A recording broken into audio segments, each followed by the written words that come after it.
Assalamualaikum semuanya. Jika kalian berminat menjadi TKI di Meksiko dan ingin menjadi Sicario kartel, tonton video ini dulu sampai selesai.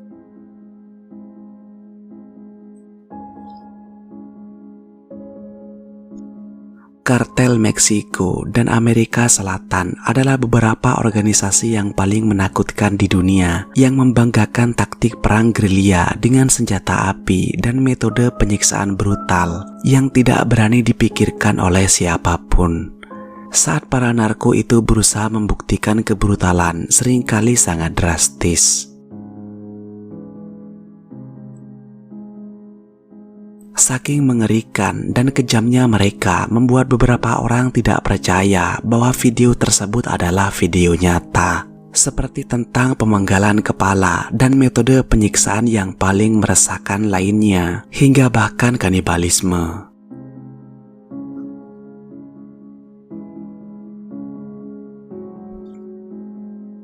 Kartel CDN, CJNG, dan Los Zetas adalah beberapa dari organisasi kejam yang mendominasi bagian selatan perbatasan Amerika Serikat. Los Zetas dibentuk pada tahun 1997 sebagai pecahan dari kartel Teluk. Los Zetas memisahkan diri sebagai organisasi kriminal independen.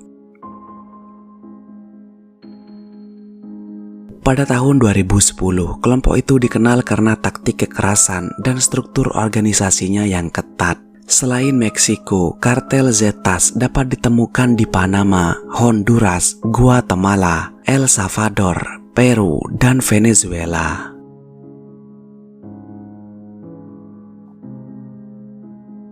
Mereka awalnya terdiri dari pasukan militer khusus Meksiko yang dilatih oleh pasukan Amerika Serikat. Zetas sendiri adalah kartel paramiliter pertama di negara itu dan pertanda konflik militer yang lebih brutal di masa depan.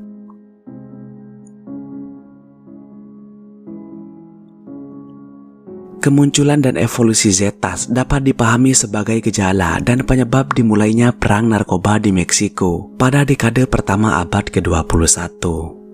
Persaingan antara organisasi-organisasi besar penyelundup narkoba semakin meningkat dan bentrokan antara pelaku perdagangan narkoba di kepolisian dan militer menjadi lebih sering. Zetas telah menjadi pusat sebagian besar kekerasan itu dan terkenal dengan banyak video mereka sendiri.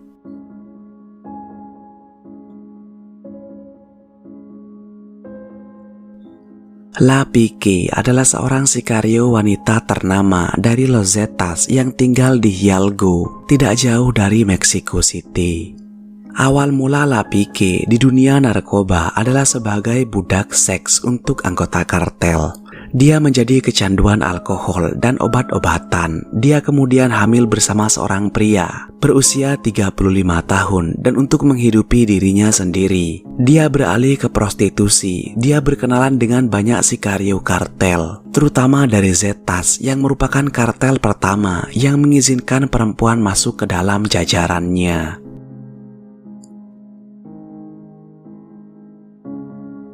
Awalnya, dia sangat muak dan sedih dengan penyiksaan dan pembunuhan yang dia saksikan. Tetapi seiring berjalannya waktu, dia mengatakan bahwa dia semakin menikmatinya. Akhirnya ia menjadi pengintai dan berubah menjadi seorang bajingan atau sicario yang kejam. Dia akan dikirim untuk membunuh orang, bahkan atas pelanggaran terkecil sekalipun, seperti keterlambatan pembayaran pajak keamanan.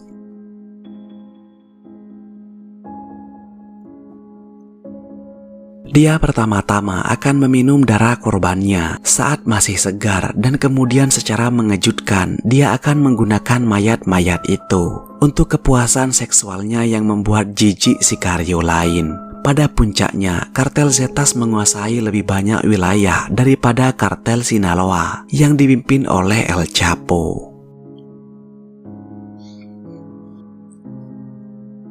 sangat mudah untuk menemukan rekaman yang sangat meresahkan terkait dengan kartel-kartel itu secara online.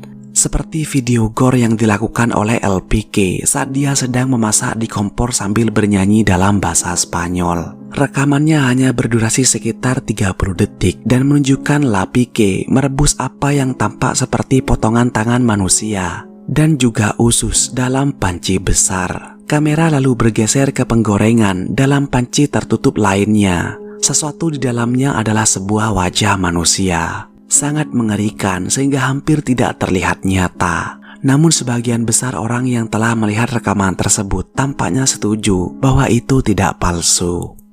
Itu hanya menimbulkan pertanyaan mengapa seorang melakukan hal itu. Tetapi mengingat kekejaman Lapike, hal itu menjadi tidak mengejutkan. Lapike benar-benar akan memakan daging korbannya terlepas dari niatnya. Tindakan itu termasuk yang paling biadab yang pernah saya lihat dan sulit untuk mengatakan apa konteksnya. Tidak ada informasi. Beberapa orang berspekulasi bahwa itu mungkin palsu dengan alasan karena jari-jarinya terlihat terlalu lembek. Tetapi ketika saya menganalisis rekamannya, itu benar-benar terlihat asli. Saya dapat melihat dagingnya menjadi merah dan kukunya terkelupas. Sebagian kulit yang lain menjadi pucat dan mengerut karena direbus.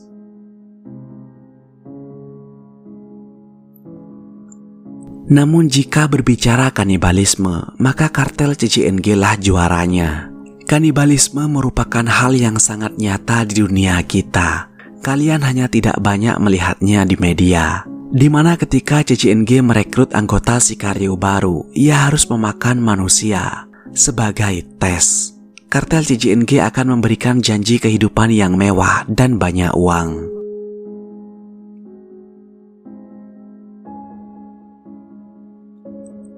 Setelah setuju, mereka akan mengajari Sicario baru itu cara memotong orang. Mereka mulai dengan mengajari cara memotong jari tangan dan kaki tanpa membiarkan subjeknya kehabisan darah atau kehilangan kesadaran. Itu adalah taktik penyiksaan yang lebih disukai, yang digunakan untuk mendapatkan informasi dari korban di sekolah teror itu.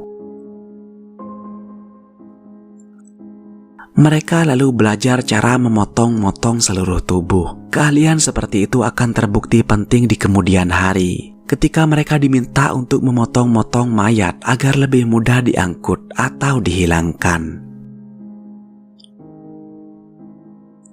Dan setelah ilmu pemotongan berhasil diajarkan, tes terakhir adalah mereka harus melahap daging-daging itu. Mulai dari yang kecil hingga ke potongan daging yang lebih besar seperti organ vital. Mereka harus melakukannya tanpa bereaksi atau muntah. Jika tidak, mereka akan dipukuli. Jika ada di antara calon Sicario yang tidak ingin memakan dagingnya, mereka tidak akan membiarkan rekrutan itu pergi. Dalam sebuah kesaksian dari salah seorang Sicario yang ditangkap polisi, dia mengatakan bahwa salah satu rekrutan ada yang mengacau dan melanggar peraturan dengan memberitahu pacarnya di mana dia berada dan membahayakan semua peserta pelatihan lainnya. Setelah dia pergi, pacarnya ditangkap dan diikat. Dia diberitahu bahwa pacarnya akan dibunuh karena melanggar aturan. Mereka lalu memasukkan pecahan es batu beberapa kali ke tenggorokannya sampai dia mati. Para rekrutan juga dipaksa tidur di samping mayat di malam hari untuk membuat mereka kehilangan empati. Semua hal itu tujuannya adalah untuk mengubah lulusan menjadi mesin pembunuh tanpa emosi.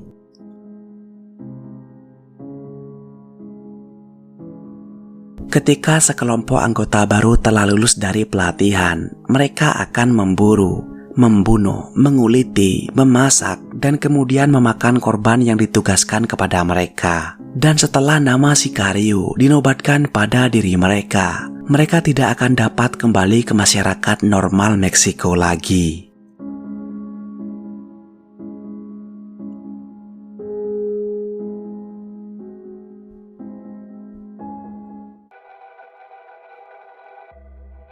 Saya harap kalian menikmati video ini. Camkan kata-kata saya, lebih baik tes CPNS daripada tes menjadi Sicario kartel. Tetaplah aman dan saya akan menemui kalian pada kesempatan berikutnya.